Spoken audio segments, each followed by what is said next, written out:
Bonjour à toutes et à tous, bienvenue dans le podcast La Soirée, c'est le Big Rossi. Ça faisait longtemps qu'on n'était pas tous les deux. Puceau, ça fait longtemps qu'on me l'avait pas fait. Tu l'as vu celle-là? Non. Voilà. Ah. Bon, du coup, on va parler de Francis Ngannou. Pourquoi est-ce qu'on a un petit peu peur pour lui? Parce que c'est vrai que là, il se retrouve potentiellement esselé. On a parlé avec Manu aussi hier, un petit peu brièvement. Et c'est vrai qu'il y a pas mal de questions qui se posent parce que là, il est libre, oui. À quel prix? Donc on va voir tout ça avec Big Rusty, et j'en profite aussi pour dire qu'on organise un voyage comme l'année dernière pour Cyril Gane contre Francis Ngannou. Cette fois-ci c'est Cyril Gane contre Johnny Bones Jones, UFC 285 à Las Vegas. Les détails sont ton premier commentaire. Soit.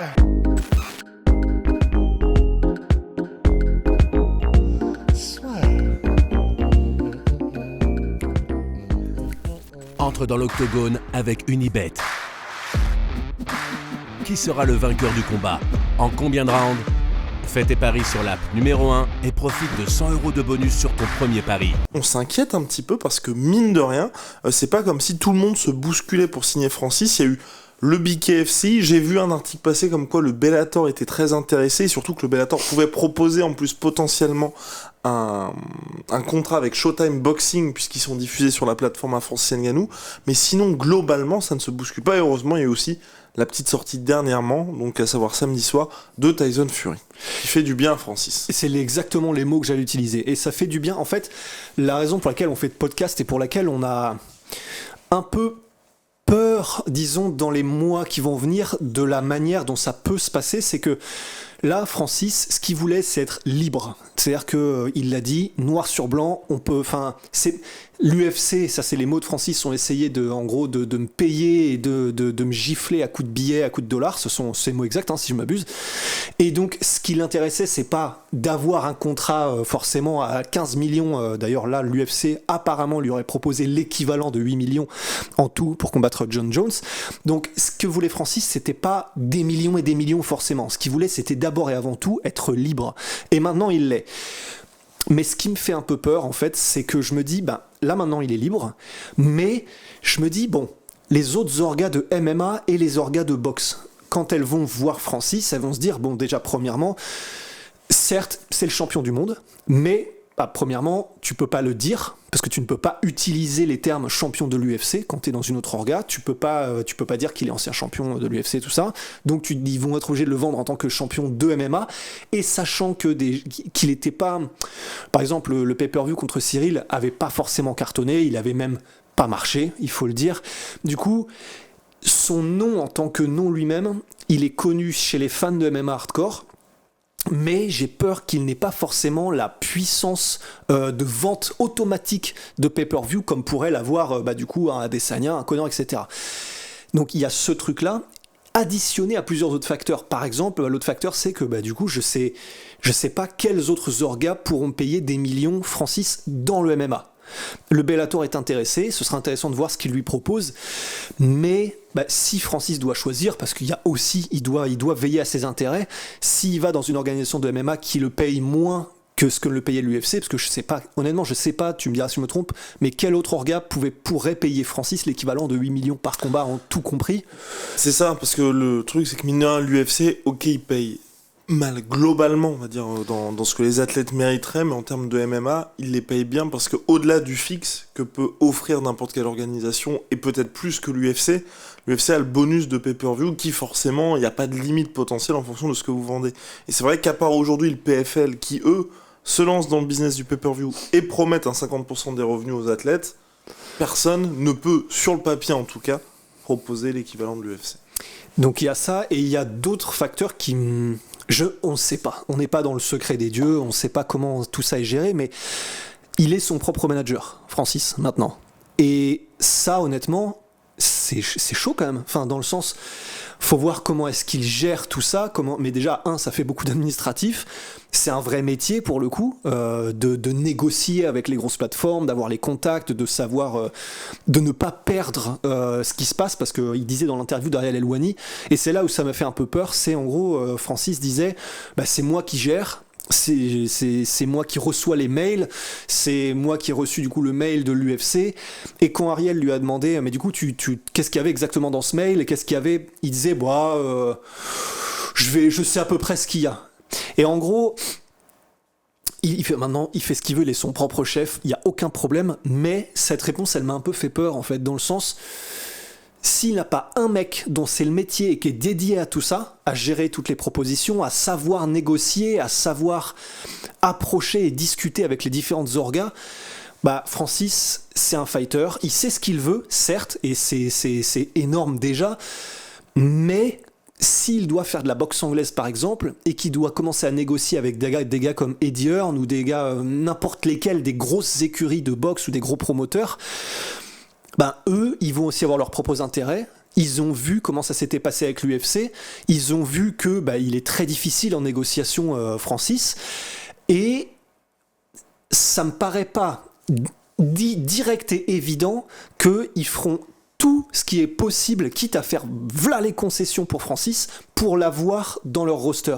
S'ils peuvent faire combattre Francis contre un de leurs gars, probablement que c'est super intéressant, mais est-ce que c'est intéressant au point où ils seront prêts à négocier avec Francis en lui faisant toutes les concessions, peut-être comme le voudra Francis? Parce que je vois pas comment des organisations de boxe anglaise pourraient ne vouloir Francis que pour un combat, ça me paraît bizarre.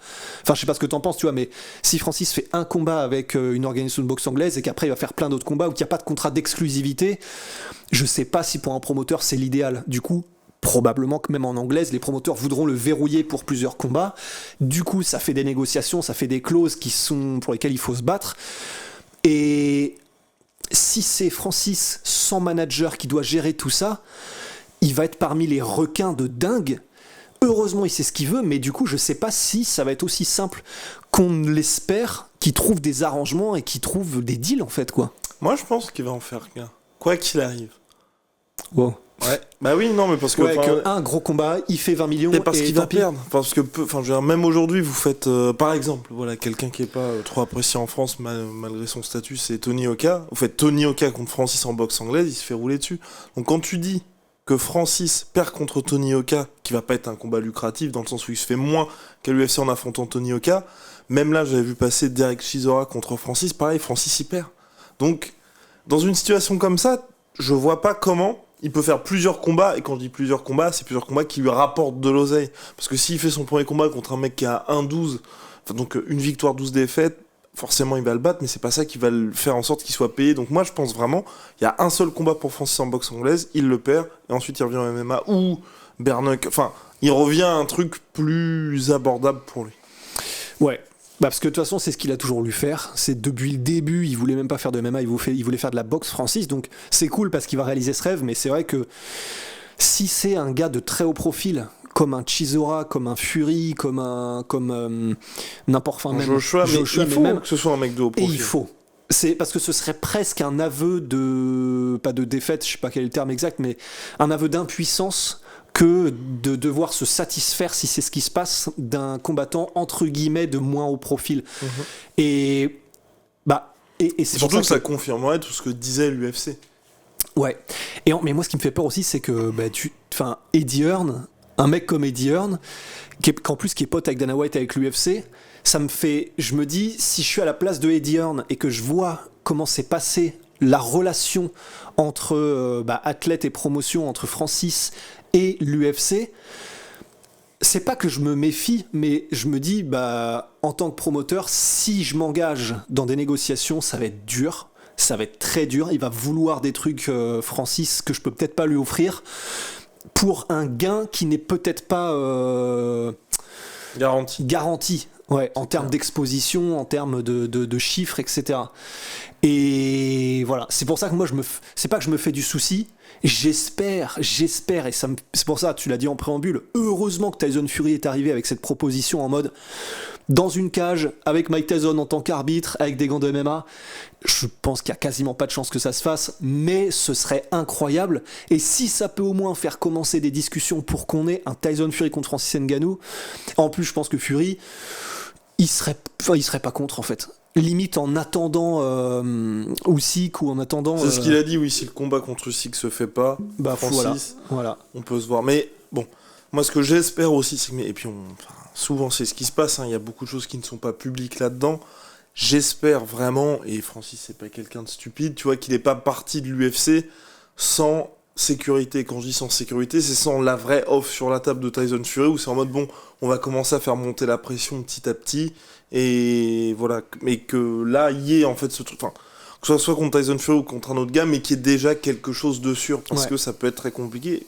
Et aussi, on n'avait pas parlé, mais mine de rien, Francis, il va sur ses 37 ans, cette année il va fêter ses 37 ans, il revient d'une blessure absolument traumatisante, donc en soi, pas trop gênant pour la boxe anglaise, parce que mine de rien, enfin, ce combat-là sera, même si un combat officiel, ce sera surtout une exhibition, enfin, il n'y aura pas d'enjeu sportif, de ceinture en jeu ou autre, mais moi c'est plus pour sa carrière retour MMA, je veux dire au maximum, Francis, il lui reste 3 ans là, et on sait pas trop comment il va revenir face au top du top, parce qu'en plus les mecs vont s'attaquer à sa jambe directement pour voir là où elle en est aussi.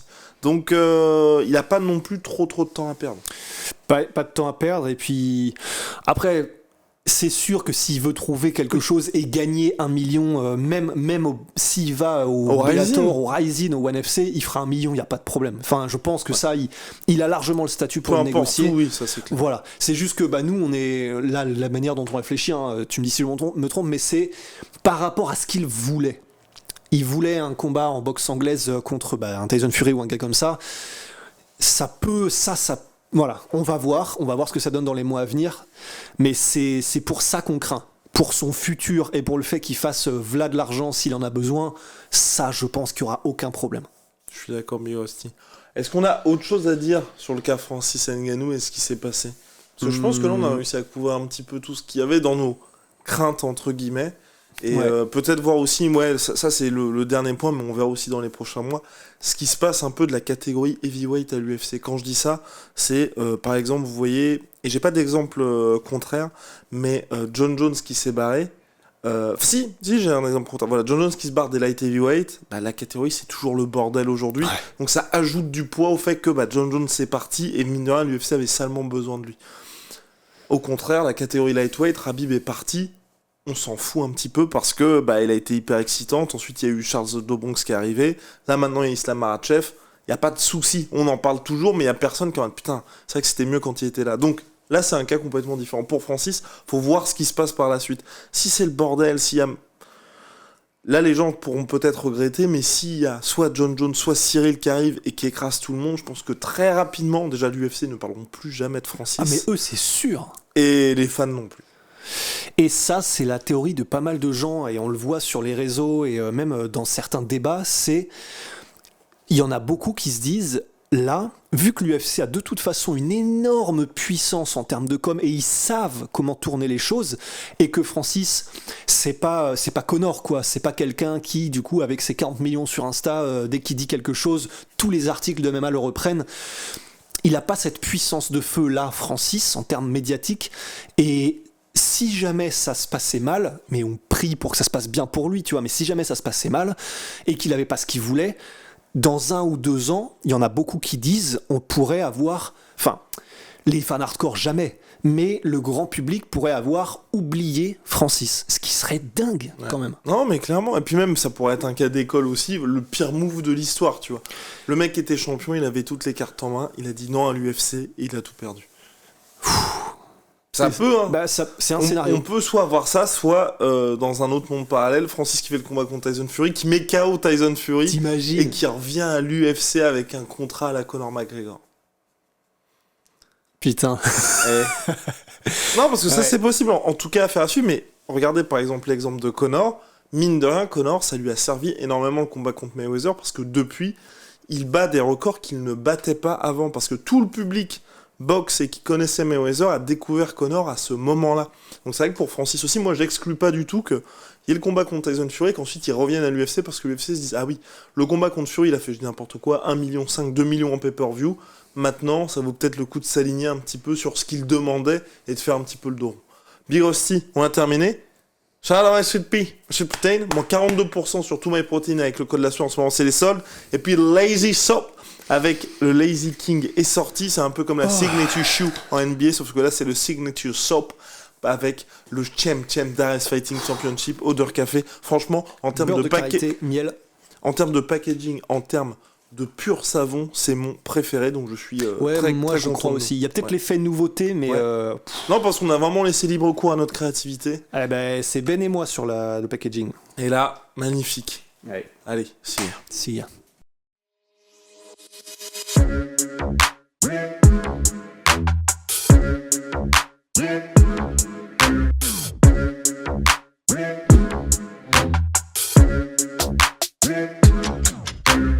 Fucking come and